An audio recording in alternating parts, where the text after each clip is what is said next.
Shri Venkateswara gold తాకట్టులో ఉన్న మీ బంగారాన్ని విడిపించి కొనబడును.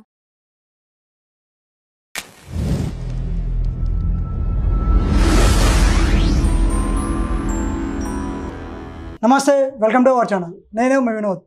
ఈరోజు వచ్చేసి మన ముందు రాజకీయ విశ్లేషకులు త్రిపురనేని చిట్టిబాబు గారు ఉన్నారు. ఆయనతో మనం మాట్లాడదాం. నమస్తే సార్. నమస్తే సార్, ఇది ఏపీలో మొన్న జగన్ గారు ఒక ప్రెస్ మీట్ పెట్టి సినిమా డైలాగ్ వాడారు, పుష్ప 2 డైలాగ్, రప్ప రప్ప అని నరుకుతారు 2029లో అన్నట్టుగా మాట్లాడారు. సో అది కాస్త చాలా పొరపాటు. అదే జర్నలిస్టులు చేసి ఆయన మాట్లాడలే, ఎవడో కార్యకర్త బోర్డు పెట్టాడు, దాన్ని అడిగారు ప్రెస్ వాళ్ళు. అది ఏదో సినిమాల డైలాగ్, పుష్పాల డైలాగ్ అన్నాడు. దాంట్లో ఏంటి అన్నాడు.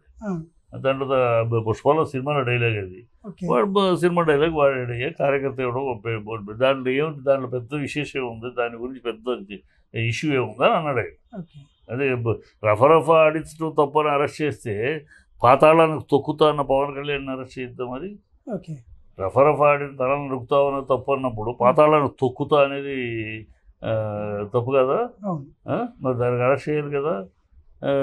బోషడీకి అన్నందుకు అరెస్ట్ చేయాలి కదా. డైమండ్ రాణి అన్నందుకు అరెస్ట్ చేయాలి కదా. ఏ మాట విజయం మన అమ్మ అని పిలుస్తారు, మీ నాన్నకి అమ్మకి ఏంటి ఆవిడకి సంబంధం అడిగిన ఆయన అరెస్ట్ చేయాలి కదా. వీళ్ళు మాట్లాడితేనే వేదాలు, ఇతరులు మాట్లాడితే అదే కార్యకర్తలు. ఎవడో బోర్డు పట్టుకున్నాడు, 100 బోర్డులు పెట్టుకుంటూ ఉంటారు.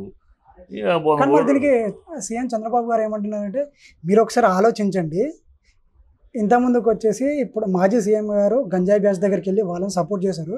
ఇప్పుడు చూస్తే బెట్టింగ్ యాప్ ఎవరైతే బెట్టింగ్ యాప్ చేసి బెట్టింగ్ యాప్ డబ్బులు ఓడగొట్టుకుని సూసైడ్ చేసుకునే దగ్గరికి వెళ్ళి వాళ్ళని కలిసి విగ్రహం పెట్టారు.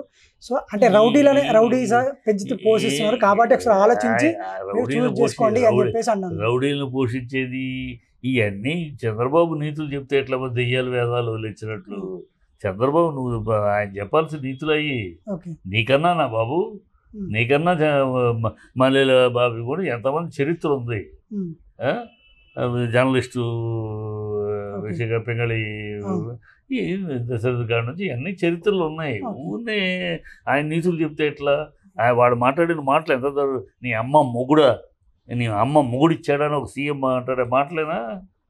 సీఎం కాలేదానికి అప్పుడు అపోజిషన్లో మాట్లాడే మాటలేనా? తంతే మళ్ళీ ఎక్కడ పడతారు ఇవన్నీ మాట్లాడే మాటలేనా? అంటే మీరు మాట్లాడే మాటలేమో సుత్తపోస మాటల, అదే మాటలు ఎదుటి వాళ్ళు మాట్లాడితే. పవన్ కళ్యాణ్ గారు కూడా అన్నారు సార్, ఏంటంటే ఈ సినిమా డైలాగులు ఓన్లీ థియేటర్ వరకే పనికొస్తాయి, ఈ విధంగా రాజకీయంలోకి పనికిరావు అని చెప్పేసి అన్నారు. మరి ఆయన పాతాళాలను తొక్కుతాను ఎందుకు వాడాడు? నీతులు చెప్పడం ఈజీ. నువ్వు మాట్లాడి నీ ముడి కింద నలుపు ఏంటో గురువు కింద నలుపు జరగదని, నీ ముడి కింద నలుపులు మీరు మాట్లాడినవన్నీ ప్రజాబాహుళ్యంలో ఉంది. మీరు మాట్లాడి సుతపోస మాటలు ఏమన్నా పాతాళాన్ని తొక్కుతా సుతపోసలా, చెప్పు తీసుకుని కొడతాను మాట, కట్రాలతో పరిగెట్టిస్తానని మాట, మింగి తిట్టడానికి వచ్చారా అని పబ్లిక్ మీటింగ్లో మాట్లాడిన అచ్చెన్నాయుడు సుతపోస మాట. ఎవడు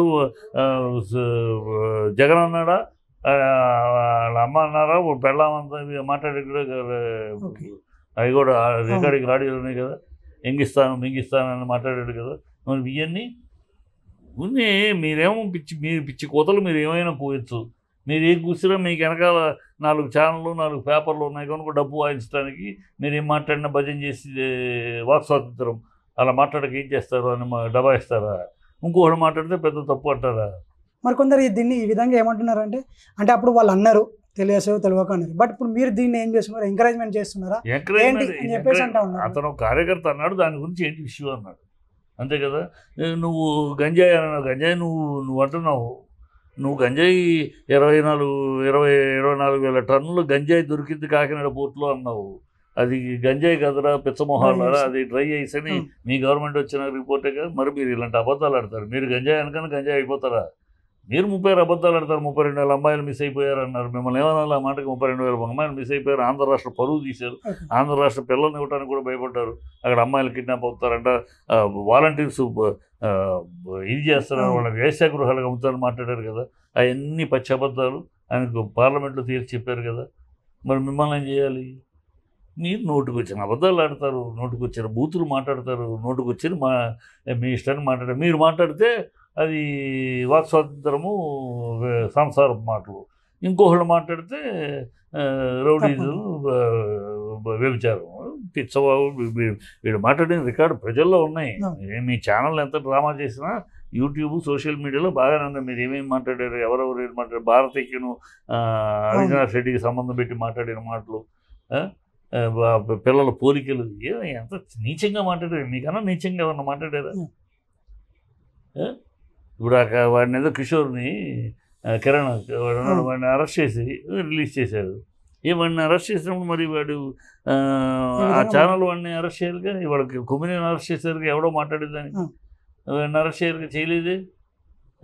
ఏం అందరికీ చెప్తాం. ఉన్న ఈ సొల్లువాగుళ్ళను డ్రామా ప్రజలను డైవర్ట్ చేయడానికి ఏదో మాట. మీరు ప్రజలకు ఇచ్చిన వాగ్దానాలు నెరవేర్చట్లేదు, అన్నీ అబద్ధాలే, ఒక్కటి లేదు. ఒకటి పిల్లల రీఇంబర్స్మెంట్ లేదు. 18 ఏళ్ళు వచ్చిన వాళ్ళకి ప్రతి వాళ్ళకి 15,000 అన్నారు, లేదు. 55 ఏళ్ళకే పెన్షన్ అన్నారు, లేదు. పిల్లలకి రీఇంబర్స్మెంట్ లేదు, నిరుద్యోగ భృతి లేదు, గ్యాస్ ఏమో ఫ్రీ అన్నారు, 1750 కట్టండి తర్వాత రిటర్న్ ఇస్తుంది కాబట్టి దీన్ని ఫ్రీ అంటారా? ఫ్రీ బస్సు లేదు, ఏదో ఆగస్టు నుంచి మొదటి అంటా ఉన్నారు. ఏదో గడ్డి తుడుపు జరిగే కదా ఈ 15,000 దాంట్లో మళ్ళీ 13,000. ఓకే, అదే పని గత ప్రభుత్వం చేస్తే 15 ఏళ్ళలో 1,000 రూపాయలు వాళ్ళు తీసుకుంది. 1,000 రూపాయలు స్కూల్ మెయింటెనెన్స్ 1,000 రూపాయలు ఇస్తే కాదు 1,000 రూపాయలను తీసుకుంటే అప్పుడేం మాట్లాడారు? ఇది కూటమి ఏం మాట్లాడారు? అది జగన్ ట్యాక్స్ అన్నారు. మరి వాళ్ళు 2,000 రూపాయలు తీసుకెళ్తున్నారు. ఎవరు ట్యాక్స్ ఇది? అంటే మనం మాట్లాడింది మనమేమో ఏమైనా మనం మాట్లాడే అన్ని వేదాలు, ఏదోలాళ్ళు మాట్లాడేవి బూతులు అన్నట్టు మీకు కుదురుతుంది. ఛానల్స్ మేనేజ్ చేసుకుని బతికేస్తున్నారు మీరు. మీకు దగ్గు వచ్చినా తుమ్ము వచ్చినా ఏం వచ్చినా జగన్ గత ప్రభుత్వం జగన్ అని బాధ్యతను అడివేలు చూపించి బాధ్యత తప్పించుకుంటున్నారు. ప్రజలు అన్ని అప్రతుగా సమయం వచ్చినప్పుడు గట్టి బుద్ధి చెప్తారు. ఓకే సార్, ఫైనల్గా ఇప్పుడు దీన్ని ఆయన ఎంకరేజ్మెంట్ చేస్తున్నారు అని చెప్పేసి వాళ్ళు అంటున్నారు. ఎవడనేది ఎంకరేజ్మెంట్ ఎట్లా అవుతుంది? వాడికి తెలుగు తెలుసా? అనేవాడికి బుద్ధి జ్ఞానం ఉంది. ఎంకరేజ్మెంట్ ఏంటి? ఆయన అన్నది ఏంటి? విన్నాం, అందరూ వింటున్నాం. మీకు తెలుగు అర్థం కాక మీరు తేడా వస్తే కూటమి వాళ్ళకి. ఆయన అన్నది ఎవడో కార్యకర్త పెట్టాడు, దానికి ఏంటి అన్నారు. అది కూడా టెలిఫోన్ టాపిక్లో కూడా అడిగాడు. నాకే సంబంధం అయ్యా, టీఆర్ఎస్ ప్రభుత్వం చేశారు అంటున్నారు శబరిల పరమేశ్వర్. అప్పుడు అమ్మాయి ఆంధ్రాలో హస్తం ఉంది అనేసి అంటున్నారు. అసలు అదే నాకేం సంబంధం అడిగారు. చేసింది వాళ్ళు కేసీఆర్ ప్రభుత్వం చేస్తుంది అన్నారు. చేసినప్పుడు అది అంటున్నారు. అది నాకే సంబంధం? ఆ ప్రభుత్వానికి నేను చేయిస్తాను? ఆ ప్రభుత్వం అది వ్యక్తి కాదు కదా. ప్రభుత్వం చేసినప్పుడు జగన్ చేయిస్తారా? ఇది పిచ్చి మాటలు, నాకేం సంబంధం? వాళ్ళు చేస్తే అక్కడ అమ్మాయి అప్పుడు తెలంగాణలో ఏదో లీడర్గా ఉంది, వాళ్ళు ఏదో రాజకీయంగా ఏం చేశారు, అది వాళ్ళకి తెలియదు, నాకే సంబంధం అన్నాడు. దాన్ని ఎంకరేజ్ చేయటట్టు అవుతుంది. అలాగే ఇది ఏదో కార్యకర్త 100 కార్యకర్తలు 100 రకాలు పెట్టుకుంటారే. కార్యకర్తలు ఎమోషన్స్ ఉంటాయి, ఆవేశం ఉంటాయి. మీ ఫ్యాన్స్, సినిమా ఫ్యాన్స్ ఎట్లా ఉంటారో వాళ్ళు అలాగే. ఇప్పుడు తెలంగాణలో కూడా హరీష్ రావు గారి ఫ్యాన్ కూడా అదే విధంగా పెట్టుకుంటారు. ఫ్యాన్స్ హరీష్ రావు ఏమన్నాడు? హరీష్ రావు పవన్ కళ్యాణ్ మాట్లాడినట్టు, రేవంత్ రెడ్డి మాట్లాడినట్టు జిగుసాగరంగా ఆవేశంతో పిచ్చి పిచ్చి మాటలు మాట్లాడు. అతను ఎంత బ్యాలెన్స్డ్గా మాట్లాడతాడు. తన 6 అడుగుల నిచ్చెనని క్రిటిసైజ్ చేసినప్పుడు కూడా తన గౌరవ ఏం మాటలయ్యి నేను అనలేనా, భూమికి చేరడం అనలేనా, ఆ మాట కూడా నేను అనలేనా మిమ్మల్ని పర్సనాలిటీని? ఏం పద్ధతి కాదు. అతను ఎప్పుడు డీసెంట్గానే మాట్లాడతాడు. ఆయన ఎప్పుడు నోరు జారడు వీళ్ళకి. వీళ్ళు కల్చరలిస్ట్ వాళ్ళు అమ్మ. కల్చరలిస్ట్ వాళ్ళు రాజకీయాలకు వచ్చి ఈ రాజకీయాల్లో సక్సెస్ అవ్వడం ప్రజలు బ్యాడ్ లక్ అంతే, ప్రజల యొక్క దురదృష్టం. ఇలాంటి వాళ్ళు, పవన్ కళ్యాణ్ లాంటి వాళ్ళు, రేవంత్ రెడ్డి లాంటి వాళ్ళు నోటికి కంట్రోల్ లేకుండా మాట్లాడేవాళ్ళు, ఏది పడితే అది మాట్లాడేవాళ్ళు, ఒక రేదు పద్ధతి లేకుండా నిన్న ఒక మాట వాళ్ళ మాట. సినిమాలకి ఈ అవార్డు ఇచ్చినప్పుడేమో అర్జున్ని మొత్తం ప్రభుత్వం రేవంత్ రెడ్డి అసెంబ్లీలో మొత్తం తిట్టారు. ఇప్పుడు వాళ్ళే మళ్ళీ అవార్డు ఇచ్చారు. అలాగే పవన్ కళ్యాణ్ అక్కడ అన్ని తనే మాట్లాడతాడు, మళ్ళీ తనే రివర్స్ మాట్లాడతాడు.